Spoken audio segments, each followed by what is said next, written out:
మాకు సంస్కారం అడ్డొస్తుంది కాబట్టి, చదువుకున్న వాళ్ళం, విలువలు తెలిసిన వాళ్ళం కాబట్టి ఈ రోజు మేము ఇంతవరకు మీకు హెచ్చరిస్తూ వదిలేస్తాం. కానీ ఇక మేము మొదలు పెడితే మీరంతా బయటకు కూడా అడుగు పెట్టలేక సిగ్గుతో చచ్చిపోతారని కూడా ఈ సందర్భంగా తెలియజేసుకుంటున్నా. వద్ద కిందకి ఎన్ని ఏళ్ళు వచ్చుంటాయి బా? ఒక 50 వచ్చుంటాయా? నీలో అంత కలేజా ఉంటే, నువ్వు ఏ తప్పు చేయకపోతే, ఏమే నిన్ను ప్రజలు నమ్మితే బాగా గుర్తుపెట్టుకోండి, నిన్ను ప్రజలు నమ్మితే తమిళనాడుకు పోయి ఎందుకు ఈరోజు పూజ చేశావు? అదే తిరుమలకు పోయి దర్శనం చేసుకొని ఒక మైక్ ఒకటి పట్టుకో. నీకు ఒక యూట్యూబ్ ఛానల్ ఉన్నది కదా, ఏదో మొన్న మధ్య డిలీట్ చేసింది అట్లా గిని అవలే ఏదో ఒక పోల్లు పెట్టింది, మింగినారు జనాలు, డిలీట్ చేసింది.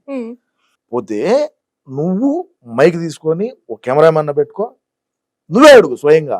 అబ్బా రోజా కరెక్ట్ మనిషిరా, రోజా కరెక్ట్.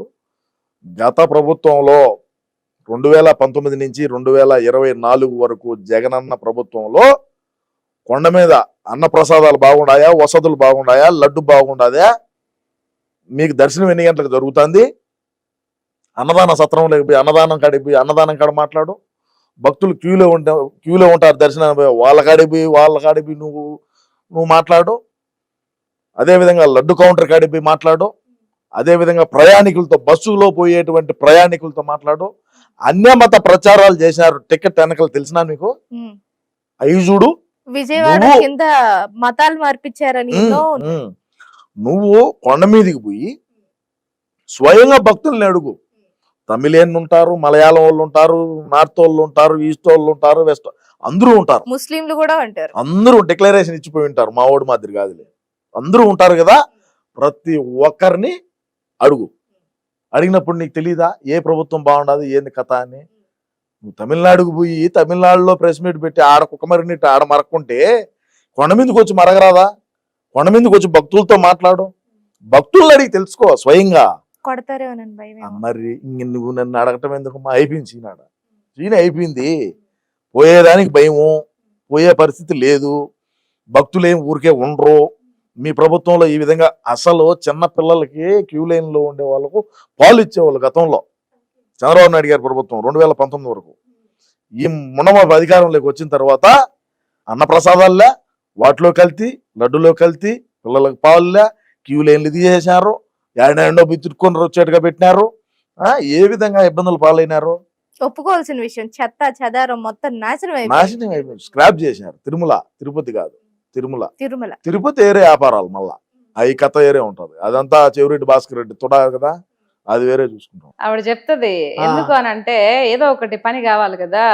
సో డబ్బులు బాగా దోచుకోవడానికి మరిగుండే వాళ్ళ. ఇప్పుడు ఏమి లేకపోయా, ఎట్లా చేయాలా అంటే, ఇప్పుడు ఈ విధంగా మాట్లాడితే కదా ఆ పక్కన పై నుంచి మా జగన్ అన్న ప్రెజర్ చేస్తా ఉండలా. ఏంది మేము మాట్లాడితే కదా, మాట్లాడకుండా పోతే ఎట్లా? నువ్వు ఏదో ఒకటి మాట్లాడిపోయి దుడ్లు బాగా తీసుకున్నావు కదా. ఇది మంత్రిగానో ఏదో చేసింది కదా ఆవిడ, టూరిజం మంత్రిగా బాగా దుడ్లు సంపాదించుకున్నావు కదా. మాట్లాడకపోతే ఎట్లా? పోయి మాట్లాడమే అని చెప్పి ఒక డెప్పకాయ వేసరికి మళ్ళీ వచ్చిండేది. నేను తిరుపతి సీత, తిరుపతి వెళ్ళేసరికి అక్కడ మా రోజు కనబట్టలేదు, అత్తమానం వచ్చేసేదండి. ఇప్పుడు రావట్లేదు అన్నారు వాళ్ళందరూ. ఏంటంటావు? ఇప్పుడు తిరుపతి అమ్మ అస్తమానం వెళ్ళిపోయారండి జనాలతో. వెంకటేశ్వర స్వామి వాళ్ళ ఇంట్లో ఒక పెద్ద వెండితో మరి బంగారం పోతుతో ఒక వెంకటేశ్వర స్వామిని పెట్టింది. అంటే అంత మాత్రం బంగారం వెండితో వెంకటేశ్వర స్వామిని పెడితే చేసిన తప్పులు నొప్పి అయిపోతాయా? నీకు నాకు తెలియకపోవచ్చు కదా. పైన భగవంతుడు తెలుసా? మన లోపల ఉన్న అంతరాత్మ ఒకటే, గుళ్ళో ఉన్న దేవుడు ఒకటే.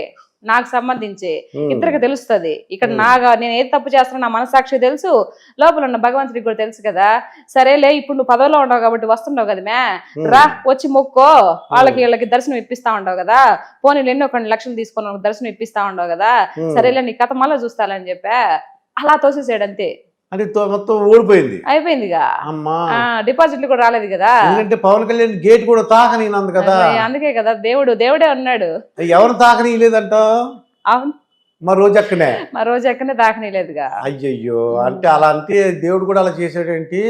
మరి అంతే కదా, దేవుడు సాక్షాత్ అక్కడ ఉండేది. అందరూ అనుకుంటారండి వెంకటేశ్వర స్వామి కొండపైన ఉండేది జస్ట్ విగ్రహం అని అనుకుంటారు, రాతి విగ్రహం అని అనుకుంటారు. లేదు, మనసు పెట్టి ఎత్తితే కనిపిస్తుంది అది కరెక్ట్ గా అక్కడ ఉండేది సాక్షాత్తు మనిషే అని అందరికి తెలుసు. దాన్ని అందరికి ఏమి ఇయ్యాలో వడ్డీతో సహా ఇచ్చేస్తాడు. రాజకీయంలో ఇంక రోజా ఇంక రాలేదుగా. ఈ నెక్స్ట్ వైఎస్ఆర్సీపీలో తను పార్టిసిపేట్ చేసినప్పటికీ కూడా నో ఎమ్మెల్యే, నో మంత్రి. నెక్స్ట్ టైం కూడా 2029లో తన లైఫ్ లో రాలేదు. చెప్తున్నాను కదా, ఈ టీవీ భారతీయ టీవీ స్టూడియో మీదుగా చెప్తున్నాను కదా, నెవర్. నాకు అలా అనిపించట్లేదు. నేను మళ్ళీ కానీ వస్తుంది అనుక ఇదే టీవీ ఛానల్ కి వచ్చి మీకు క్షమాపణ చెప్తా, మీ టీవీకి క్షమాపణ చెప్తా. నాకు టికెట్ ఇస్తే గానీ టికెట్ ఇచ్చినప్పటికీ కూడా గెలవదు, అంతే. గెలవదు.